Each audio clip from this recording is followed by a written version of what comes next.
Pour la 10e année, le Particulier Magazine dévoile le palmarès 2024 des meilleures assurances-vie. Le placement préféré des Français reste une valeur sûre. Alors ne manquez pas notre classement des meilleures assurances-vie pour choisir le contrat qui vous convient le mieux.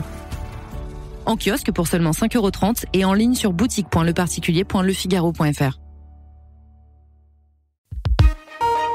L'éditorial du Figaro. Le nouveau monde de Poutine par Philippe Gély. Pour un paria de la communauté des nations frappé de sanctions et poursuivi par la justice internationale, la photo n'a pas de prix. En accueillant chez lui les dirigeants des BRICS et de nombreux pays aspirant à les rejoindre, Vladimir Poutine démontre avec éclat qu'il n'est pas seul, tant s'en faut. Il y a quelques années, bon nombre des participants au sommet de Kazan eussent réfléchi à 2 fois avant de faire ce pied de nez à la superpuissance américaine. Aujourd'hui, la montée en régime de ce forum alternatif traduit des ambitions qu'une grande partie du monde juge légitimes.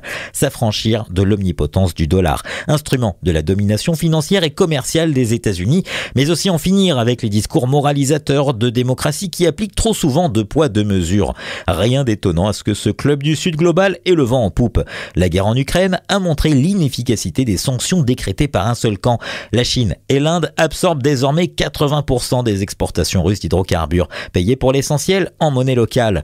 Poutine veut en profiter pour consolider politiquement son camp, promettant un multilatéralisme juste et sans dictat. Formule savoureuse venant d'un chef d'État qui envahit ses voisins, élimine ses opposants et déstabilise autant qu'il le peut les démocraties. Mais il reste beaucoup d'ombre dans le théâtre de Kazan. Le tango de la Russie et de la Chine ne peut cacher leur rivalité pour prendre la tête des BRICS.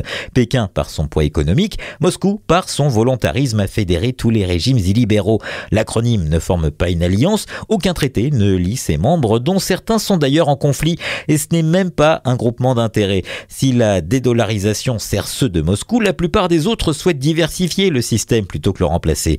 Les Occidentaux ne doivent pas laisser l'arbre russe cacher la forêt du Nouveau Monde. Celui-ci exprime des aspirations auxquelles ils peuvent répondre, notamment en réformant les institutions internationales.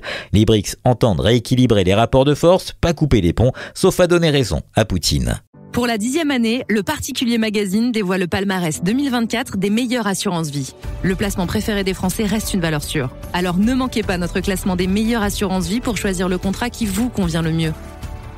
En kiosque pour seulement 5,30 € et en ligne sur boutique.leparticulier.lefigaro.fr.